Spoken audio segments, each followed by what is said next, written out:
Hoje é sexta-feira e nós já estamos no dia 16 de fevereiro de 2024. Sexta-feira, depois da cinza, jejum dos discípulos de Jesus. Por que é importante jejuar hoje e obter-se da carne? Você vai pegar sua Bíblia em Mateus capítulo 9, versículos 14 a 15. É bem curtinho. Chegará ao pé dele os discípulos de João dizendo: por que jejuam e nós, os fariseus, e muitas vezes os seus discípulos não jejuam?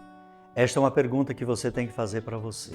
Por que você não está praticando o jejum, a oração ou a abstinência?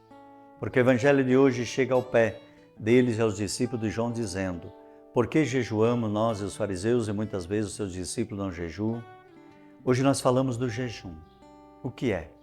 Comer ou beber menos do que gostaríamos. Por quê? Para oferecer a Deus uma pequena renúncia, um pequeno sacrifício. Deste modo, subimos um pouquinho à cruz de Jesus. Também não esqueça, barriga satisfeita, alma adormecida. O melhor jejum é o jejum da minha vontade, ou seja, deixar as pretensões, obedecer o que eu peçam, escutar os outros, renunciar a alguns dos meus planos para adaptar-me às preferências de outro. A tradição do jejum.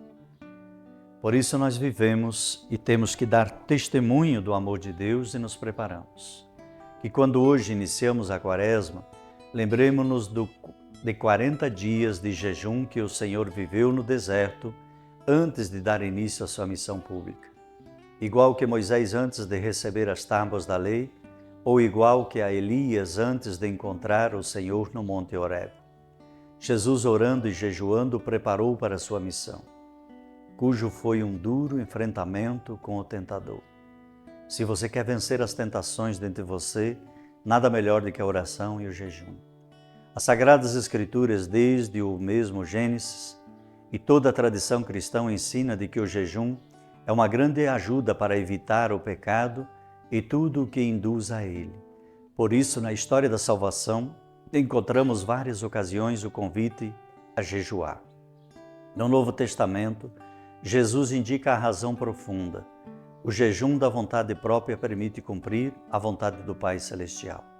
Se Adão desobedeceu à ordem do Senhor de não comer da árvore da ciência e do bem e do mal, com o jejum eu desejo submeter-me humildemente a Deus, confiando em sua bondade e sua misericórdia.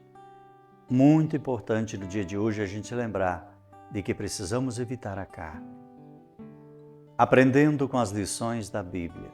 Samuel, o servo de Deus. Você já deve ter ouvido essa história, mas eu tenho o prazer de lhe contar novamente para que você fique mais atento.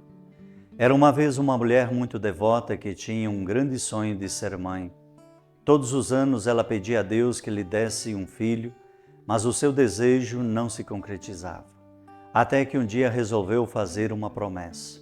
Se engravidasse, entregaria o seu filho para ser servo da igreja. Logo suas orações foram atendidas e nasceu um garoto que recebeu o nome de Samuel.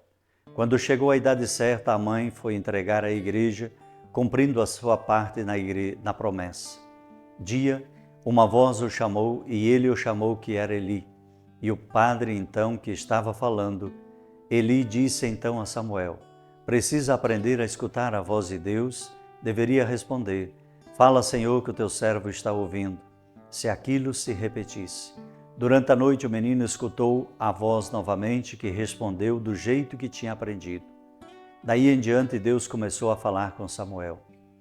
Revisando sobre muitas coisas que aconteceriam, o garoto se tornou assim um mensageiro da vontade do Senhor e passou a alerta aos outros sobre aquilo que iria enfrentar no futuro.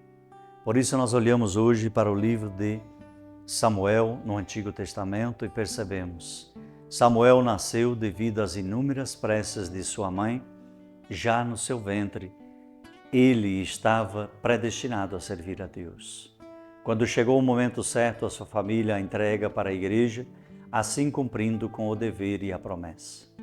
Mesmo Samuel se esforçando sempre para ser digno de respeito e exemplo, ele ainda tem dificuldade ao responder a Deus quando ouve a sua voz divina pela primeira vez. Depois Samuel termina descobrindo de que precisa ser humilde e demonstrá-la a Deus para comprovar que ele estava pronto para seguir as suas ordens e espalhar a palavra divina ao povo.